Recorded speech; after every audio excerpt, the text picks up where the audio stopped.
Hello friends, నిన్న continuation blog ఇది. అయితే మేము హోటల్కి వెళ్ళామని చెప్పాను కదా. అయితే ఏమేమి ఐటమ్స్ అనేది ఆర్డర్ చేసుకున్నాం అనేది ఇప్పుడు చూద్దాం రండి.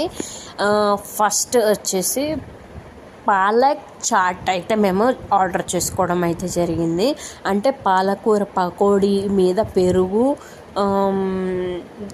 దానిమ్మ గింజలు, కొంచెం స్వీటు, చట్పట్లాగా వేసి ఇచ్చేసాడు. అది పాలక్ చాటు బాగానే ఉంది.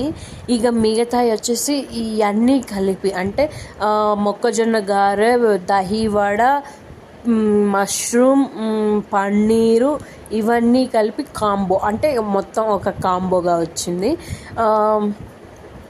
ఇవి మేము టేస్ట్ చేసాము. నెక్స్ట్ వచ్చేసి బిర్యానీ అయితే టేస్ట్ చేసాము. ఈ కాంబో గురించి మాట్లాడుకుందాము. మొక్కజొన్న వడ, దహి వడ, మిగతాయి మంచి